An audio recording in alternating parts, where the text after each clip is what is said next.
Amigas e amigos do Nocaute. É, o mundo agora, nesses últimos dias, sob o impacto do aumento do preço do petróleo, um grande desafio para todos os governantes, como gerir esse aumento que tem um impacto tanto para quem produz, quanto, digamos, para as populações, em termos de custo de vida, de impacto inflacionário. Deve-se subsidiar, manter o preço interno estável ou não? É uma questão. No passado, a presidenta Dilma foi muito criticada por ter mantido durante um bom tempo o preço interno estável, apesar dos aumentos. O que se fará agora? O primeiro movimento parece que tem sido no sentido de manter a estabilidade. Por quanto tempo isso será possível, não sabemos ainda. É um desafio para a equipe econômica, um desafio para o próprio presidente Bolsonaro, que tem pela frente aí a Assembleia Geral da ONU. Vou comentar a Assembleia Geral da ONU em seguida, mas eu acho que essa questão do petróleo vai ter um impacto econômico de médio e longo prazo, obviamente, de médio prazo com certeza, até que se recuperem, mas ali para a região tem um forte impacto geopolítico.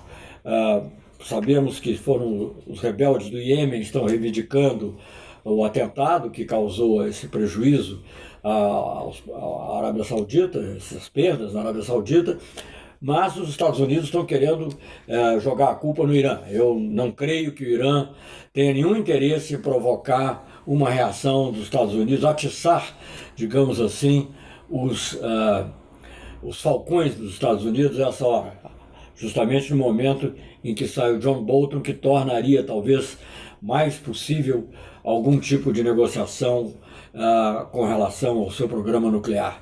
Então, é uma questão geopolítica importante, afeta todo mundo, afetará o Brasil de uma maneira ou de outra, e quem sabe poderia fazer com que o presidente Bolsonaro resolvesse ficar no Brasil e não ir à Assembleia Geral da ONU. Eu digo isso assim um pouco em tom de blague, porque eu vejo que há muitas críticas, até charges nos jornais, a respeito da presença do presidente na abertura da Assembleia Geral. É uma tradição. O Brasil é o país que abre a Assembleia Geral da ONU, abre o debate geral da Assembleia Geral da ONU, por uma tradição de longa data, e é seguido dos Estados Unidos. Normalmente, hoje em dia, tem sido os presidentes sempre quem fazem esses discursos. E há também uma expectativa de saber como é que a imagem do Brasil, que está tão baixa, que nunca esteve numa situação tão ruim, devido a todas as questões que têm ocorrido aqui, os problemas já conhecidos, os ataques aos direitos humanos, mas sobretudo agora, mais recentemente, os incêndios na Amazônia e a política do governo de distorcer o sentido, inclusive, da expressão soberania nacional, quer dizer, é como se estivéssemos procurando uma soberania sem responsabilidade, né? É esse o caminho. Vai defender esse ponto de vista na ONU. Ao mesmo tempo, já se anuncia que o presidente Macron estaria convocando uma reunião sobre a Amazônia sem a participação do Brasil. Isso é uma coisa impressionante, né? Eu não sei se ele concretizará dessa forma, mas é muito, muito chocante. Eu, pessoalmente, não concordo com essas ideias de internacionalização da Amazônia, mas não há dúvida que foi o presidente Bolsonaro, com as suas atitudes, com as medidas complacentes em relação ao agronegócio. Nem todos os setores, aliás, do agronegócio estão contentes com isso, mas, enfim, complacente com os que destroem a floresta, madeireiros e outros, que criou a situação que permitiu que o Macron ressuscitasse uma coisa que não se falava mais, que era da ideia de ter um Estatuto Internacional para a Amazônia. O Estatuto Internacional já temos aqui no Pacto de Cooperação Amazônica, o Tratado de Cooperação Amazônica, o TCA, do qual o Brasil faz parte. O Brasil é o principal detentor de recursos. Mas como como se tem sempre assinalado, soberania, certo, o Brasil é soberano, a responsabilidade é do Brasil. Agora, o problema é global. não deixa de ser global. E nós temos que, então, exercer essa responsabilidade. Não há soberania hoje em dia sem responsabilidade. Isso se aplica a direitos humanos, se aplica a outras áreas, mas se aplica naturalmente a um tema que é muito sensível para a direita, para a esquerda, para o centro, no mundo inteiro, que é a questão da mudança climática. Portanto, eu vejo, digamos assim, momentos difíceis para o presidente Bolsonaro. Não creio que vai haver propriamente um boicote, porque, para ser sincero, até pela mecânica das reuniões lá, como o presidente do Brasil fala, em seguida fala o presidente americano, e a segurança americana é muito rígida, as pessoas que querem ver o presidente americano têm que estar lá muito antes. E por isso estarão também presentes no discurso provavelmente estarão presentes no discurso do presidente do Brasil. Mas não se pode excluir que ocorra algum constrangimento, coisa que eu não me lembro em tempos. Bom, muito atrás não eram os presidentes que iam, eram os ministros do exterior, então isso chamava menos atenção. Mas não me lembro, desde que vivemos o período democrático, em que os presidentes começaram a ir de maneira mais sistemática, não rigorosamente, mas mais sistemática, não me lembro de nenhum momento em que houvesse temor de um constrangimento como há nesse caso. Então isso ilustra mais uma vez como a imagem do Brasil tem sido afetada profundamente por esse governo, pela maneira como ele lida com as questões importantes como educação, saúde, direitos humanos em geral e mudança de clima, meio ambiente, etc. E aí nós chegamos a uma outra questão, porque eu teria interesse, noticiou-se, eu não posso ter certeza de que isso foi assim, mas foi noticiado, e que eu saiba não desmentido, que o ministro do Exterior brasileiro teria ido discutir com o Bannon, o Steve Bannon, que é o líder da extrema-direita, um grande apoiador e, em muitos sentidos, mentor da extrema-direita nos Estados Unidos, temas relativos ao discurso que o presidente faria. Não sei se chegamos a esse ponto, mas foi noticiado, não vi desmentido. Espero que não tenhamos chegado a esse ponto. Mas é muito interesse em saber do que o presidente Bolsonaro vai falar. Ele vai defender a soberania nacional, dentro desse conceito limitado e restrito de que a soberania nacional é algo incompatível com a responsabilidade internacional, incompatível com a solidariedade internacional, ou ele vai tratar também, como seria de esperar, dos grandes temas que a ONU trata, seja de paz e segurança no mundo, questões como o Oriente Médio, em que o Brasil sempre buscava uma posição de mediação, uma posição de diálogo, né? Lembramos que a declaração de Teherã, assinada na época do presidente Lula, resultou de um processo que foi iniciado e pedido de uma solicitação do presidente Obama. Enfim, todas essas coisas são sabidas, mas o Brasil, pelo jeito, não precisa tratar desses temas porque, como dito pelo presidente, nós estamos cada vez mais alinhados com os Estados Unidos, então torna-se dispensável você julgar. Será que isso é o que nos interessa no momento que há uma crise de petróleo? Será que isso é o que nos interessa na hora que o mundo precisa de alimentos que o Brasil produz? Não creio. E eu acho que os próprios apoiadores do presidente Bolsonaro começam a perceber que isso é arriscado. E há um outro fato também importante que vai ocorrer quase que simultaneamente com a Assembleia Geral, que é a reunião do TIAR, Tratado Interamericano de Assistência Recíproca, que foi convocado para considerar se ele deve ou não ser invocado na questão da Venezuela. Vamos fazer uma pequena síntese do que é o TIAR. O TIAR é um tratado que vem da época da Guerra Fria, foi assinado no final dos anos 40, aliás, no Rio de Janeiro, então ele tem esse tratado hoje totalmente anacrônico. Infelizmente, leva o nome também é conhecido em inglês, aliás, como The Rio Treaty, que é o Tratado do Rio de Janeiro. Esse tratado, na realidade,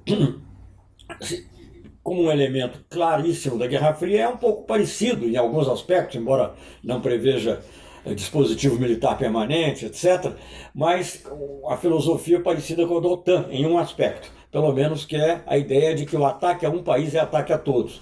Por quê? Porque naquela época, o chamado hemisfério ocidental, a palavra que os americanos mais gostam de usar, o hemisfério ocidental, fazia parte de uma área da hegemonia norte-americana que poderia estar ameaçada pela outra superpotência, que era a União Soviética.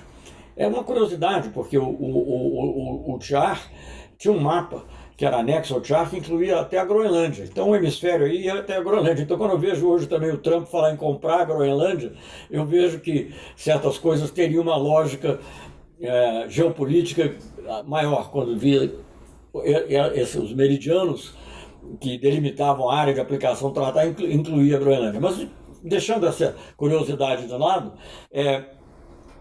a ideia era essa, ataque a um, ataque a todos. E, obviamente, contra a ameaça externa, que era a ameaça do comunismo internacional. Na realidade, o uso mais pesado do Char se deu de forma diferente. A maior parte das intervenções foram unilaterais e tiveram, às vezes, um referendo a posteriori da Organização dos Estados Americanos, como foi o caso da República Dominicana, também de triste memória, intervenção da qual o Brasil participou. Mas o Char foi mais usado, na realidade, para aplicar, o uso principal do Char foram as sanções contra Cuba. O Char não foi usado para defender os países do hemisfério quando eles foram ameaçados, a maior prova foi a Guerra das Malvinas, a Argentina bem que tentou invocar o Char para que fosse defendida uma guerra com o Reino Unido, mas isso não ocorreu, porque os americanos naturalmente ficaram do lado do Reino Unido. Sim, o Char foi usado de maneira muito forte e negativa no caso de Cuba. Cuba já tinha sido suspensa da OEA em 62 e em 64 foram adotadas as sanções contra Cuba.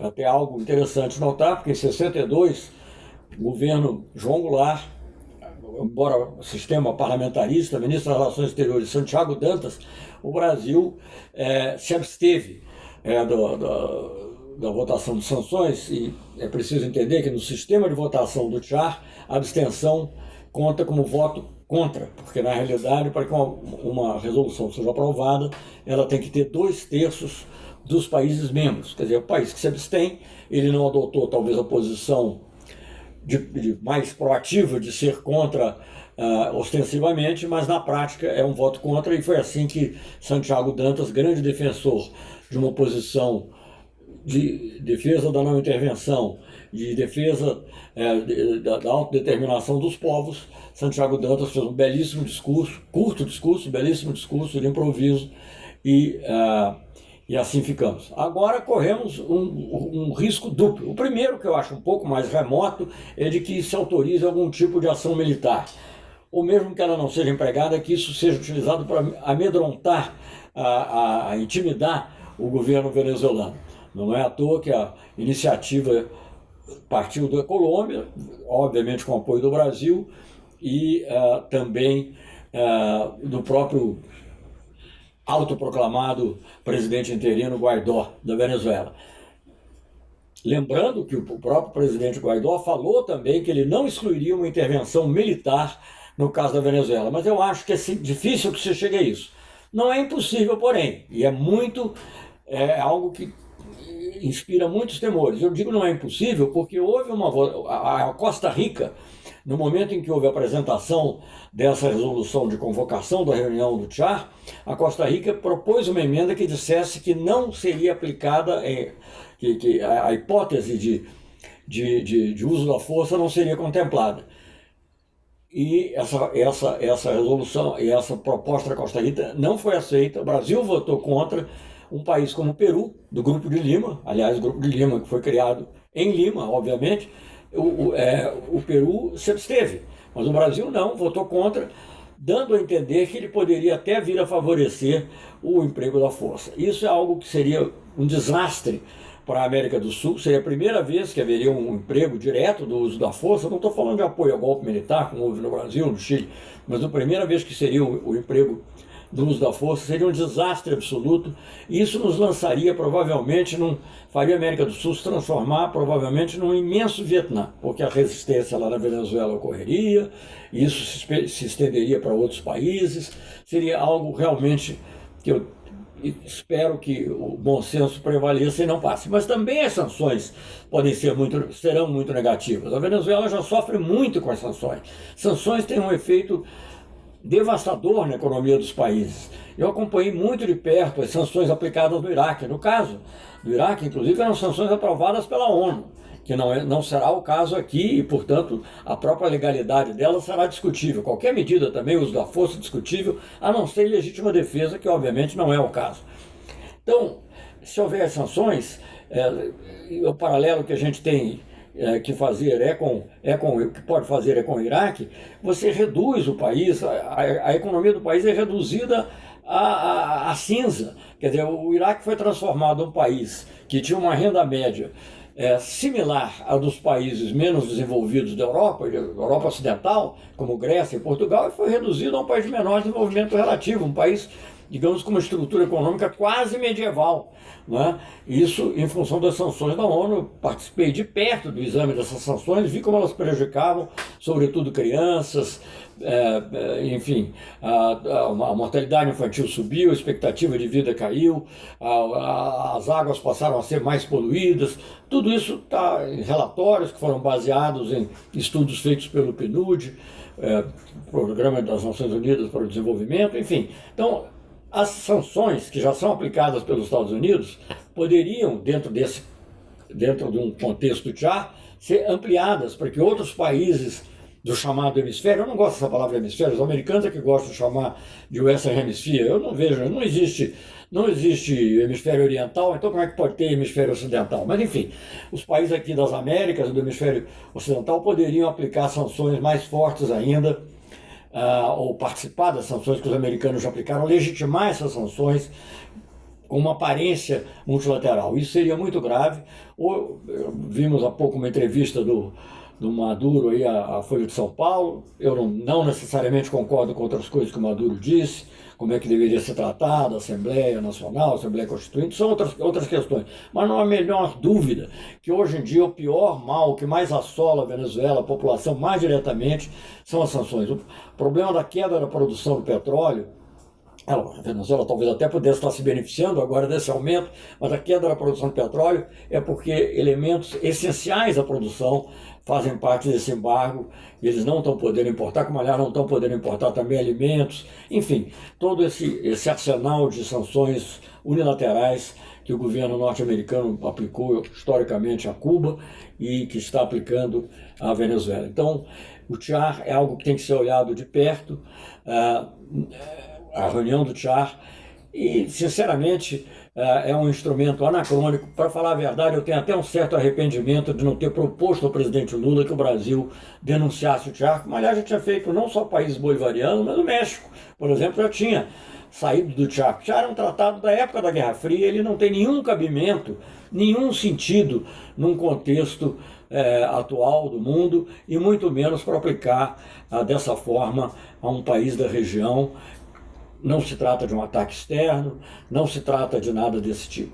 Mas, enfim, vamos ver aí como essas coisas se passam, sempre preocupado com, digamos, essa excessiva ideologização da política externa, essa subalternidade total aos Estados Unidos, que faz do Brasil um país que já teve uma enorme projeção no mundo em todos os temas, inclusive esta mudança do clima, como nós sabemos, passa a ser um verdadeiro anão diplomático.